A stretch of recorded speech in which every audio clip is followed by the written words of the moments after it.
ಮಹಾತ್ಮರ ಮಾತುಗಳು. ಮಹಾತ್ಮರ ಅಂತಹ ಮಾತಿಗೆ ಭಾರಿ ಒಂದು ದೊಡ್ಡ ಬೆಲೆ ಇದೆ. ಅದಕ್ಕಾಗಿಯೇ ದೇವರ ದಾಸಿಮಯ್ಯನವರು ಕೂಡ ಬರೀತಾರೆ, ನಿಮ್ಮ ಶರಣರ ಸುಳ್ಳುಡಿಗಳ ಒಂದರಗಳಿಗೆ ಇತ್ತಡಿ ನಿಮ್ಮ ನಿತ್ಯ ಕಾನಾರಾಮನ.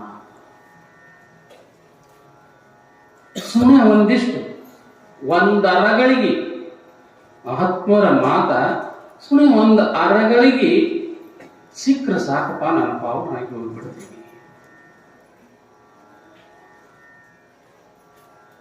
ಆಣಿ ಬೇಡ, ಆಸ್ತಿ ಬೇಡ, ಅಂತಸ್ತು ಬೇಡ, ವೈಭವ ಬೇಡ. ನನ್ನನ್ನು ಪಾವನಾಗಿ ಮಾಡುವಂತಹ ಸುಳ್ಳು ನುಡಿಗಳ ಸಿಕ್ಕರೆ ಸಾಕು ಅನ್ನುವಂತಹ ಭಾವನೆಯನ್ನ ದೇವರ ದಾಸಿಮಯ್ಯನವರು ಅದನ್ನೇ ನಿಜಗುಣ ಶಿವಯೋಗಿಗಳು ಕೂಡ ನಿನ್ನಿನ ದಿನ ಶಿವಕಾರುಣ್ಯ ಸ್ಥಳದ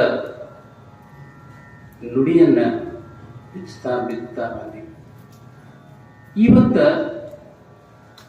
ಜೀವ ಸಂಬೋಧನ ಸ್ಥಳ ಅಂತ ತಿಳ್ಕೊಂಡು ಎರಡನೇ ಆ ಜೀವ ಸಂಬೋಧನ ಸ್ಥಳದೊಳಗ ಬಹಳ ದೊಡ್ಡ ಅನುಭವಪೂರ್ಣವಾದ ಮಾತನ್ನ ನಿಜಗುಣ ನುಡಿಬಿಟ್ಟು. ಯಾವುದು? ನಿಂದಿಸಿ ನುಡಿಯದಿರು ಆರನು, ಮನಸ್ಸಿಗೆ ಬಂದಂತೆ ನಡೆಯದಿರು ಇಹದಲ್ಲಿ, ಕುಂದು ಒಡೆಯದಿರು ಕಾಮಾದಿಗಳನ್ನು ಜಯಿಸೆಂದು ಕೈ ಹಿಡಿದು ಅನುಗ್ರಹಿಸುವ. ಇದು ಒಂದು ಚರಣ. ಆ ಚರಣದೊಳಗ ಮೊದಲನೆಯ ಸಾಲನ್ನು ಹೇಳ್ತಾರೆ, ನಿಂದಿಸಿ ನುಡಿಯದಿರು ಆರನು, ಮನಸ್ಸಿಗೆ ಬಂದಂತೆ.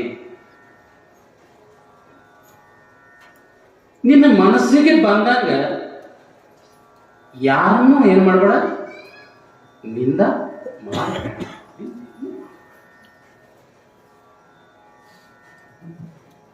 ಯಾರೇ ಇರಲಿ, ದೊಡ್ಡವರೇ ಇರಲಿ, ಸಣ್ಣವರೇ ಇರಲಿ, ಪಾಪಿನೇ ಇರಲಿ, ಪಾಮರನೇ ಇರಲಿ, ಮತ್ತೊಬ್ಬನೇ ಇರಲಿ, ಏನು ಮಾಡಬೇಡ, ನೀನು ಅವನ್ನ ನಿಂದಿಸಿ ನುಡಿಯಬೇಡ. ಅದನ್ನೇ ಬಸವಣ್ಣವರು ಕೂಡ ತನ್ನ ಬಣ್ಣಿಸಬೇಡ, ಇದಿರು ಹಳೆಯಲು ಬೇಡ.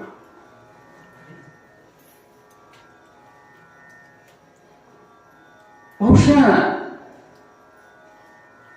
ನಾನು ಹಿಂದಿನ ಚರಣದೊಳಗ ದುರಿತ ಕರ್ಮವಲ್ಲದಿರು ಅಂತ ಹೇಳ್ಕೊಂಡು ಬಂದೆ. ಇಲ್ಲಿ ಏನಂತಾರ ಅಂತಂದ್ರ, ನಿಂದ ಮಾಡುವುದನ್ನು ಕೂಡ ಒಂದು ಪಾಪ ಕರ್ಮನೇ ಅಂತ. ಸಾಮಾನ್ಯವಾಗಿ ನಾವೇ ಅಂತಿರ್ತೀವಿ, ಏನಂತೀವಿ ಹೇಳ್ರಿ, ಮಾಡಿದವರು ಆಡಿದವರ ಭಯ. ಹಾಗೆ ನಮ್ಮಲ್ಲಿ ಏನೈತಿ ಅಂತಂದ್ರ, ಪಾಪದೊಳಗೆ ಹೆಚ್ಚಿನ ಪಾಪ ಯಾವುದು? ಪಾಪ ಕರ್ಮದೊಳಗ ಹೆಚ್ಚಿನ ಪಾಪ ಕರ್ಮ ಯಾವುದು? ಅದನ್ನ ನಿಜಗುಟ್ಟು ಬರೀತಾರ, ದುರಿತದೊಳ ಅಧಿಕ ಮಾಡುವುದು. ಪಾಪದೊಳಗ ಹೆಚ್ಚಿನ ಯಾವುದು? ಅದನ್ನ ಮುಂದೆ ಕೊಡ್ತಾರ, ಇನ್ನೊಬ್ಬರನ್ನ ನಿಂದ ಮಾಡೋದು. ಈ ನಿಂದ ಮಾಡೋದು ಏನದಲ್ಲ, ಇದು ಬಹಳ ದೊಡ್ಡ ಒಂದು ಪಾಪ. ಅದು ಹೇಗೆ? ನಿನ್ನ ಮನಸ್ಸಿಗೆ ಬಂದಂಗ ಅಂತ ಬರಲ್ಲ. ಇನ್ನ ಮನಸ್ಸಿಗೆ ಬಂದಾಗ ನೀನೇನ್ ಮಾಡಬೇಡ, ಪಾಪ ಕರ್ಮಗಳನ್ನ ಮಾಡಬೇಡ. ಒಂದು ವೇಳೆ ನೀನು ಮಾಡ್ಲಿಕ್ಕೆ ಕಟ್ಟಿದಿ ಅಂದ್ರೆ ಅವ್ರದನ್ನ ನೀನು ಕೊಂಡಂಗ ಆಗ್ತದೆ.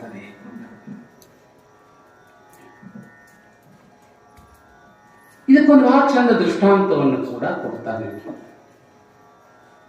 ಹೀಗೆ ಒಂದು ಊರಿನೊಳಗ ಒಂದು ಆಶ್ರಮ. ಆ ಆಶ್ರಮದ ಎದುರುಗಡೆಗೆ ಒಬ್ಬ ಗಣಿಕಾ ಸ್ತ್ರೀ ಮನೆ ಇತ್ತು. ಆ ಗಣಿಕಾ ಸ್ತ್ರೀ ಮನೆ ಇತ್ತು. ಆಶ್ರಮದ ಒಳಗಡೆ ಮಹಾನುಭಾವರು ಸದಾಕಾಲ ಧರ್ಮ ಚಿಂತನೆಯನ್ನ ಮಾಡುವಂತ ಸಂದರ್ಭದೊಳಗ ಈ ಗಣಿಕಾ ಸ್ತ್ರೀಯ ಹತ್ರ ಯಾರೋ ಬರ್ತಿದ್ರು, ಯಾರೋ ಹೋಗ್ತಿದ್ರು. ಆತ ಏನ್ ಮಾಡ್ತಿದ್ದ ಅಂತಂದ್ರ ಇಲ್ಲಿ ಬರುವಂತ ಹೋಗುವಂತವರ ಚಿಂತನೆಯನ್ನ ಅವ ಮಾಡ್ತಿದ್ದ. ಏನ್ ಮಾಡ್ತಿದ್ದ ಅಂತಂದ್ರ ಯಾರು ಬರ್ತಿದ್ರಲ್ಲ, ಎಷ್ಟು ಮಂದಿ ಬರ್ತಾರ, ಯಾರು ಬರ್ತಾರ, ಯಾವಾಗ ಬರ್ತಾರ, ಏನ್ ಮಾಡ್ತಾರ, ಇವನ್ನೆಲ್ಲ ಚಿಂತನೆ ಮಾಡ್ತಾ ಕೆಲವು ದಿನಗಳಿಂದ ಆತ ಧರ್ಮೋಪದೇಶಿಗಳನ್ನು ಬಿಟ್ಟಿದ್ದ. ಇದು ಹೀಗೆ ನಡೀತು. ನಡೆದ ಕೊನೆಗಾಲಕ್ಕೆ ಏನಾಯ್ತು ಅಂತಂದ್ರ ಮರಣ ಇಬ್ಬರಿಗೆ ಒಮ್ಮೆ ಏಕಕಾಲಕ್ಕೆ ಬಂತು. ಏಕಕಾಲಕ್ಕನ ಬಂದ ಕೂಡಲೇ ಇಬ್ಬರನ್ನು ಎಲ್ಲಿಗೆ ಬಂದ್ರು ಅಂತಂದ್ರ ಅಲ್ಲಿ ಏನು ಆಶ್ರಮದ ಒಳಗೆ ಕುಂತು ಚಿಂತನೆ ಮಾಡ್ತಿದ್ದಲ್ಲ ಅವನನ್ನ ನರಕಕ್ಕೆ ಒಯ್ದು. ಇಲ್ಲಿ ಏನು ಈ ಗಣಿಕಾಸ್ತ್ರೀ ಹೆಣ್ಮಗಳಿದ್ದಲ್ಲ ಈಗಿನನ್ನ ಸ್ವರ್ಗಕ್ಕೆ ಒಯ್ದ್ರು. ಯಾಕೆ ಒಯ್ದ್ರು ಅಂತಂದ್ರ ಸದಾಕಾಲ ಆಕೆ ಧ್ಯಾನ ಮಾಡಿದ್ರಿಂದ ಇವನಿಗೆ ನರಕ ಪ್ರಾಪ್ತಿ ಆಯಿತು ಅಂತ ಬೈದ. ಯಾರೋ ಮಾಡಿರುವಂತ ಪಾಪ ಕರ್ಮಗಳನ್ನ ನಾನು ಅನುಭವಿಸಬೇಕಾಗ್ತದೆ. ಅದಕ್ಕಾಗಿ ಪಾಪ ಕರ್ಮವನ್ನ ಮಾಡಬೇಡ.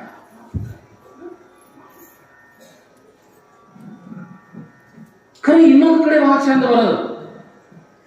ತುಕಾರಾಮರಂತಾರ ಈ ನಿಂದ ಮಾಡೋರು ಏನದಾರಲ್ಲ, ಈ ನಿಂದ ಮಾಡೋರ ಮಣಿ ಮುಂದೆ ನೀವೊಂದು ಮಣಿ ಕಟ್ಕೊಂಡಿರೋದು ಬರ್ತಾರೆ.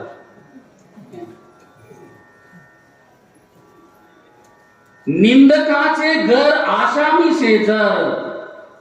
ಈ ನಿಂದ ಮಾಡೋರು ಏನದಾರಲ್ಲ ಇವರ ಮಣಿ ಮುಂದೆ ನೀನೊಂದು ಏನು ಮಾಡು, ಕುಟೀರವನ್ನ ಕಟ್ಕೊಂಡು ಇರು.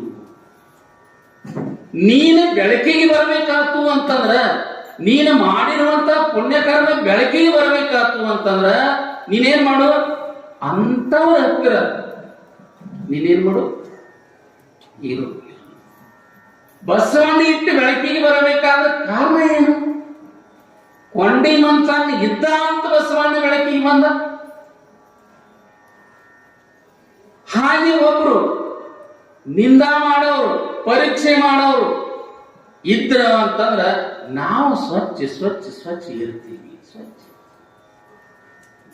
ಅದಕ್ಕಾಗಿ ತುಕಾರಾಮರು ಇವ್ರನ್ನ ಇನ್ನೂ ಬಹಳ ಚಂದ ಪುರಂದರದಾಸರು ಕೂಡ ಬರೀತಾರೆ ನೋಡಿ. ಏನ್ ಬರೆದ್ರು ಅಂತಂದ್ರ ನಿಂದಕರನ್ನ ಬಹಳ ಚಂದ ಹೋಲಿಸ್ಬಿಟ್ರು. ನಿಂದಕರಿರಬೇಕೋ ಜಗದೊಳು, ನಿಂದಕರಿರಬೇಕು, ನಿಂದಕರಿರಬೇಕು ಜಗತ್ತಿನೊಳಗ. ನಿಂದಕರಿರಬೇಕು ಹೇಗೆ? ಹಂದಿ ಇದ್ದರೆ ಕೇರಿ ಹಂಗ